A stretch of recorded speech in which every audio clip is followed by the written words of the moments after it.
Olá, Antônio! No episódio de hoje, nós vamos tratar sobre as atividades têxteis nos povoados missioneiros. Eu gostaria de saber quais foram os aspectos desse importante assunto que você selecionou para a gente abordar hoje. Olá, professora Matilde. De fato, os jesuítas davam grande importância a essa atividade, fosse por uma questão moral, para vestir os indígenas de acordo com o que consideravam decência corporal e proteção do corpo, principalmente no inverno, fosse por uma questão econômica. Contudo, a nossa intenção não é focar o nosso diálogo nisso, mas na forma como essa atividade era organizada nas missões guarani jesuíticas, a partir de duas matérias-primas: o algodão, a principal, e a lã de ovelha, usada mais para fazer roupas e agasalhos para serem usados durante o inverno. A costura deixaremos para o próximo episódio. Sei. Então vamos começar falando sobre como que a matéria-prima era obtida. Vamos lá, professora Matilde. Quanto ao algodão, desde o início do projeto missioneiro, os jesuítas acompanharam os guarani no plantio desse cultivar em suas roças coletivas e nas chácaras familiares. A preparação do terreno, feita com várias aragens, e o plantio eram funções dos homens. A capina era realizada geralmente por meninos e meninas, acompanhados por supervisores. Como as plantas podiam passar de um ano ao outro, o padre Sepe, com seu gênio prático, indicava que na saída do inverno, na lua minguante de agosto, os algodoais deveriam ser cortados. Depois de cortados, deviam ser arados 3 vezes, e os rapazes ou moças deviam remover as ervas daninhas que crescessem entre as plantas, as quais não tivessem sido removidas pelas aragens realizadas, além de amontoar terra ao redor das plantas para que as raízes não ficassem expostas e não envelhecessem rapidamente, deixando de produzir frutos. Nos algodoais novos, deviam ser replantadas as falhas que não brotassem. Eu estava aqui pensando, como que era feita a colheita do algodão?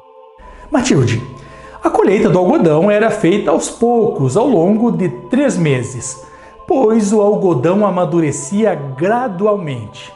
Por isso, para evitar que ele caísse no chão, se enredasse na vegetação rasteira, ou que as chuvas frequentes o misturassem com a terra e a lama, e assim se perdesse, deveria ser colhido todos os dias. Como quase sempre restava algo não colhido pelas mulheres nas roças, os padres enviavam para lá grupos de meninas com suas superioras para completar a colheita, adicionando o produto obtido aos armazéns coletivos. Reunida toda a colheita nesses armazéns, a tarefa de fiar era feita pelas mulheres casadas em suas casas. Interessante, Antônio.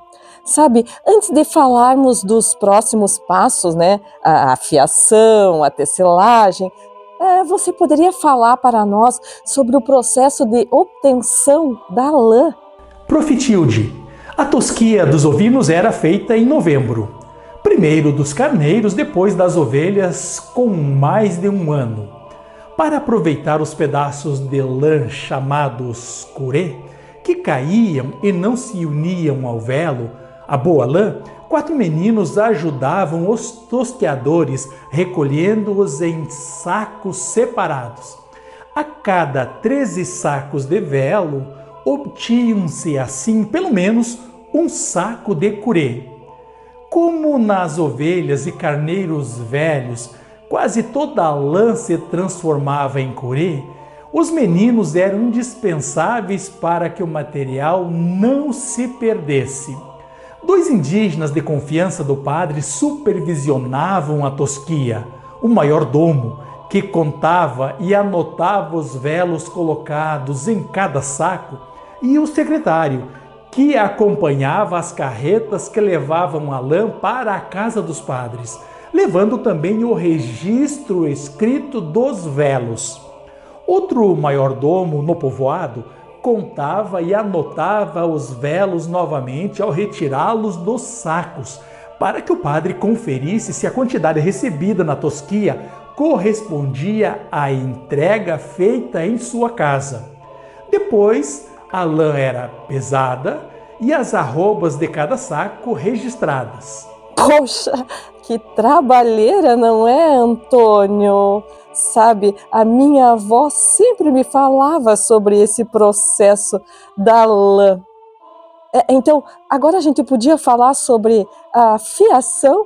De fato, Tilde, era tudo muito controlado e trabalhoso, mas o padre Sepe via a fiação como tarefa ainda mais incômoda, embora necessária.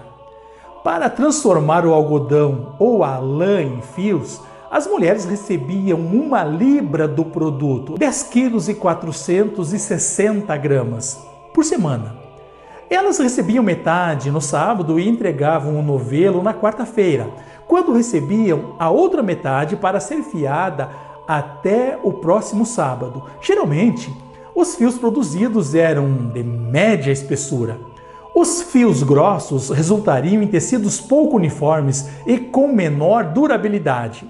Para a produção de tecido fino, usado nos ofícios religiosos, entregava-se meia libra de algodão para as mulheres produzirem fios finos. Mas, como se sabia que 2 partes da quantidade entregue para a fiação correspondiam à semente, as mulheres deveriam entregar aos seus alcaides novelos com 1/3 do peso inicial.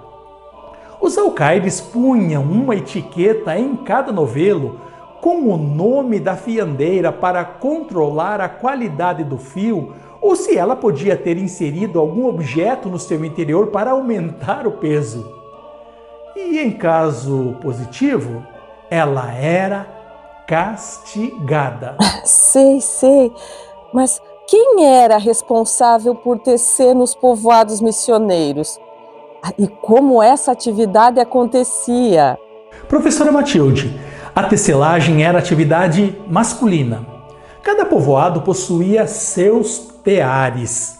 A quantidade de tecedores de cada povoado dependia do tamanho da população. Geralmente, eles eram 10 ou 12, mas em Japediú seu número chegou a 38. Mensalmente, mesmo que não trabalhasse todos os dias no tear, cada um deles recebia 4 arrobas de fio de algodão, 46 kg, pois o peso da arroba na época era de 11,506 kg, e devolvia 200 varas de tecido, aproximadamente 167 metros, de uma vara de largura, 83,6 centímetros. Como prêmio, ele recebia 6 varas do mesmo tecido. Os tecelões costumavam fazer 15 varas de tecido médio em um dia e de tecido fino 7 ou 8 varas. Para urdir, usavam 3 arrobas de fio e para a trama cerca de 1 arroba. Já quanto à lã, depois de fiada, fazia-se dela um tecido mais rústico, que os indígenas chamavam bechará, de bechá ou obechá, que em Guarani significa ovelha.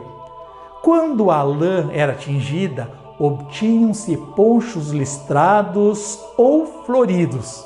Espero que tenhas gostado do assunto tratado nesse episódio. Até o próximo AgoDVT. Obrigado.